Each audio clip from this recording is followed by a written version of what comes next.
There's a silent killer draining your speaking income, and it's not your feed, your skill, or even your reach. It's something most speakers never fix, and it's costing you thousands of dollars every single year.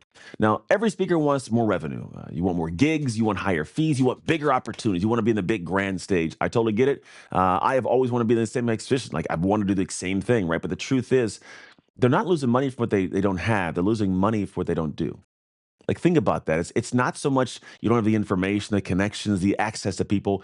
It's not that you just doesn't have those things missing, but it's what you're not doing, right? A lot of us know what to do and just don't do it. That's why some folks know what to do to lose weight, but don't lose weight. Know what to do to run faster, but don't run faster because they don't do the work behind the scenes, right? Now, in this video, I'm going to show you the silent killer that's quietly holding back your income and how to eliminate it so every opportunity can actually turn into more revenue, more impact, all the fun things you're looking for in life. Now, we're going to break these 5 things down. The first one, we'll call it the silent killer, is lack of follow up. Now, most people, they go out and speak, they give great talks, they hand out cards, and then they disappear. No systems, just so you know, means no conversions. Yeah, you can go and give a great speech, but who's to know about the next speech you give? Nobody. Who's to know about how great this speech was you just gave? Rarely anybody. Like, I've given speeches and had phenomenal standing ovations, and no one knows about it. You don't know about it. Now, this isn't a bad thing, it's just reality. And the reason that people won't know about it is because I can give a great talk and I don't do something to then create a conversion beyond that in a reliable way. Now, 80% of bookings come from constant follow up and consistent follow up. I've known this to be true throughout my entire speaking career of over a decade. Not the first contact will do the thing. Like, it's not always the first touch point, first email. It's not the first contact. It's the multiple contacts over time where you think you're bothering somebody, but actually you're showing that you care and you believe in your message more than anybody else because you will not stop until you get a response from them. Your fortune is literally following based on your inbox. Like, your following of we'll call it follow up messages, your follow up emails, follow up text message. That follow up system is where all your income sits. If you don't do this, if you don't have some system in place that allows you to maintain an awareness of who you've contacted, where you stand in that flow of conversation, and how to be able to maintain a consistent conversation over time to get them to eventually book you, you're falling short of so much impacted income. It's not the first touch point. People are too busy. I know for me, I oftentimes have a lot of these emails and DMs that come into my inbox, and I look at them, I go, that sounds like a good idea. I just don't have the mental bandwidth or time or space right now to put together a proper reply. So I put it off. Not because I don't want to be successful, but I know that there's something coming down the pipeline in that discussion, and I will need to have some space in my brain to hold it. So not that I didn't see it, but I just haven't replied yet. And so people do this exact same thing to me. I'm fully aware. They'll do the exact same thing to you, yourself included. You know, you've opened up emails and gone, it's a good one. I don't got time to get to it just yet. So you just don't get to it. Now, it doesn't mean you never will. It just means right now isn't the time to get to it. So your focus should be on following up when you're the one sending the emails and not expecting the first one to touch. So you can't get in a position where you don't follow up properly. You got to follow up. Right. Now, the second thing that's a silent killer is we'll call it the real cost of hope marketing. Too many speakers, in my experience that I coach and I work with, they rely upon hope, which means I hope my friend connects me to somebody. I hope they like my social media. I hope they tell other people about me, right? But you can't be in that position. You can't hope they call you back, hope someone saw the post, hope this one event leads to another event, right? Hope doesn't pay bills. It also doesn't pay invoices, right? You got to be in a position where you have systems because systems do that.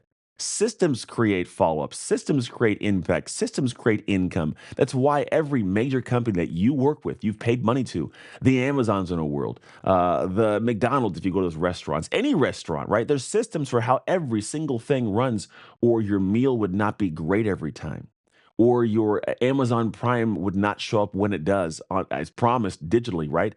So much work goes into having these systems run to make this thing you experience in life a reality. And so, if you want to have a reality of more income as a speaker, it's reliant upon systems. Without proactive nurturing, every gig pretty much ends where it began. You gave this speech, you got done, you hopped off stage. And so if you have no system in place to put you in another situation like that where you have a speech, you are relying upon hope marketing. And here's the other part of it. I found in my experience of life, a lot of people They have things that they believe they're supposed to be doing the same way you do, right? And what we rely upon is this thought that I have to feel like I'm going to be successful, or I have to feel great to keep moving.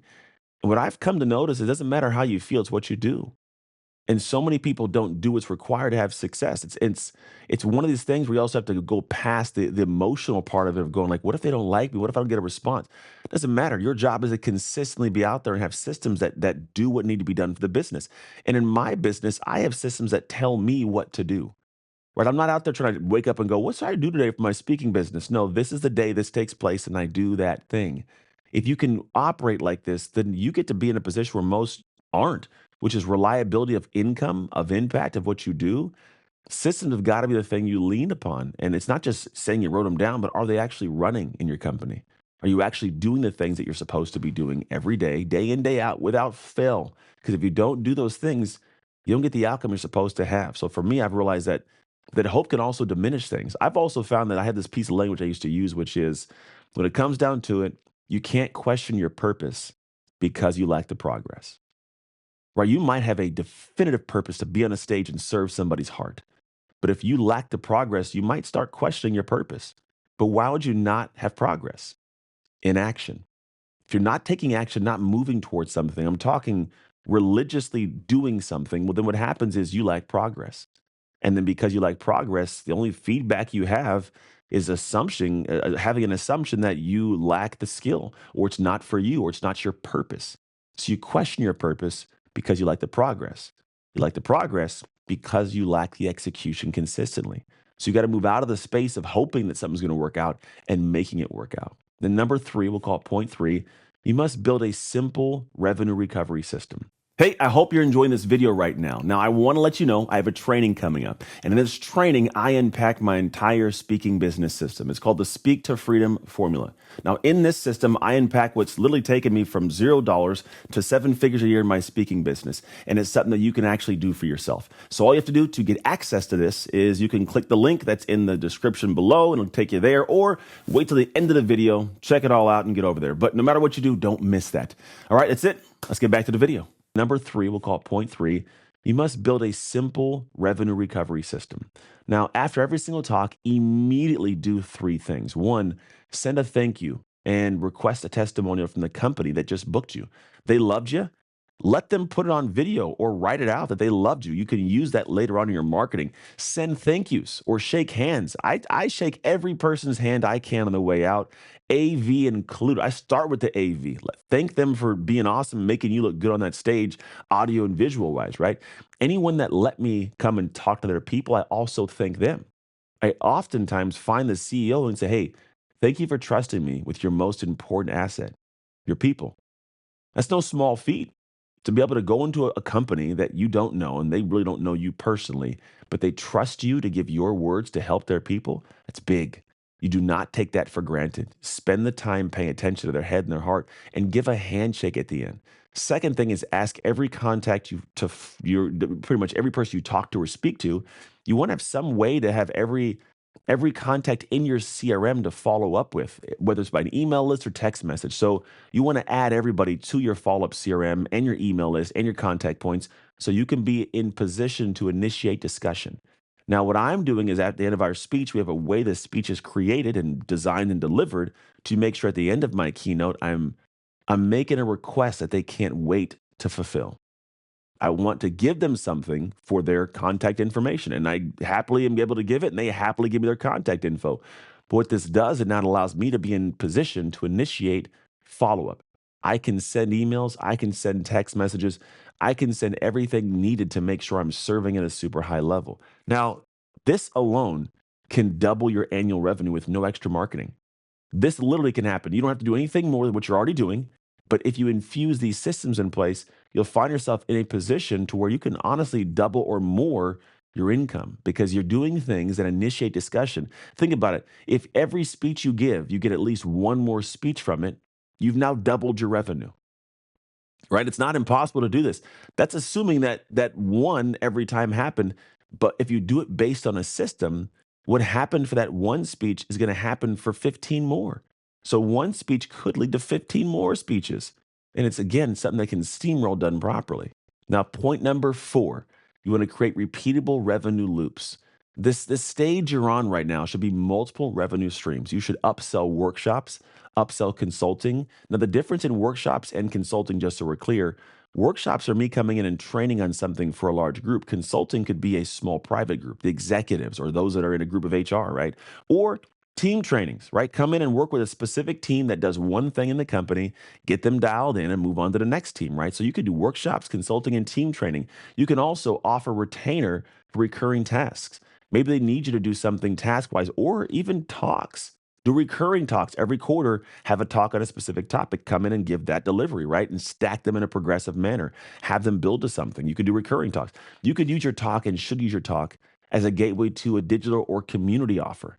You should find a way to get the people in the audience who love what you talked about to go, man, I like this person so much.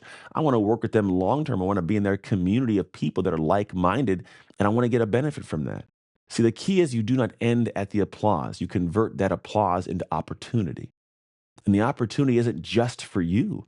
It's for the people that got to sit there and hear and feel you for an hour plus maybe. And they are bought in. They know what you do. They love what you do. They're just looking for someone to kind of guide them step by step down the path to making that a reality. It doesn't mean that they're unintelligent or they're lackadaisical in energy or lazy. It just simply means that they don't have what you have and they need you to provide it for them. So you can step in and provide a solution to where you're not hoping that next time you get a speech, you're actually creating a repeatable system that turns this one thing into another revenue loop coming back to you. Point number 5, right? Shift from speaker to revenue architect. Now, this is a hard one for those that are just getting started. Those that are just getting into the industry, your whole thing is like, I want to serve, and I get that. I love to serve, and that's all I want to do. But I also have a family to feed, and I have team that I have to make sure I can pay their bills for. So I have to make sure revenue is part of this. So I had to go from one point going, I'm just a speaker to I'm now a revenue architect. And what's great about this is you're in a position where the way you create revenue is still by speaking, which means you must deliver a phenomenal service and a great value. That's part of the process. And when you choose to do that with the goal of reciprocating with payment, everybody wins. You get paid how you want to get paid. They then get a service on a stage that their people love, and they're looking at this going, man, this person killed it for our people, right? Great business owners, they get renewals, they get referrals, they get recurring payments. Great business. Think about every great business you know. That is what they do. They renew the clients that they have to make them stay around. It's called attrition, right? They get referrals from clients that love them because they were so good and people like to look cool. They want to share you with their friends because sharing you makes them look cool. And then recurring payments is great. Have a retainer in some manner where people are consistently paying you over time for something to where you're not having to hope you make money in one aspect, but you know you make it in multiple channels, right? The difference also is how they manage momentum. See, when you look at revenue architecting, the goal is to actually get a lot of revenue coming in, but not have it be revenue that drives your energy down. You don't want to be in a position where you're finally making revenue and doing things, but then the momentum is good, but then all of a sudden it's overwhelming or it's just too much to handle. And so you want to make sure you manage momentum properly, which means hiring team, delegating tasks that aren't your task to do. Like I, at this point in time, I do nothing with scheduling and structuring my travel except for my flight to and from speeches. I let my team do everything. They have whole like I get an itinerary of every speech when I'm going to it, what I'm doing, where I'm supposed to be, who my contact person is, pre-event notes, like everything's there. That doesn't mean I'm not involved heavily in the process, but I'm not lifting and holding every piece of it, which means I can focus on what I do well. They can focus on what they do well. And the client gets a phenomenal outcome as a service from me on stage. And so when you design like revenue intentionally, you never have to chase revenue again because you're now in a position to go, look, I have a business that is running, that serves people, that people love. And I'm just making sure that I am in position in this company where I need to be in the company. I'm not doing some job that's not my job. I'm not out there stressing myself out because I'm doing too many jobs that I can't show up for my one main role properly. But I'm showing up and I'm doing what's needing to be done, and I'm doing it in a way that the client loves, and I'm stacking multiple clients together without stress because I have leveraged my team to alleviate some of the stress that comes with so many different clients at the same time. So again, a lot of us don't realize, but we're silently killing our business. And the silent killer of speaker revenue, it isn't the economy or competition. It's just inconsistency at the core of it. Not doing the right things consistently over time. And if you're ready to install a system that captures every opportunity, visit speaktofreedom.com. We have a complete system from top to bottom that's all based in structure and pathways from one point to the next point in a systematic way to make everything I'm talking about a reality for you. It's not guesswork, it's not hope. It's already done and operational for many other clients. And if you're wanting that for yourself, we'd love to help you. If not, I still do this. I create great videos and great content that you can come and click on and watch anytime you need to. I just urge you take action. Whatever you hear me say that you think sounds kind of cool, go do something with it. That'll be a game changer for your life. And so again, head to speaktofreedom.com. If not, I'll see you in the next video.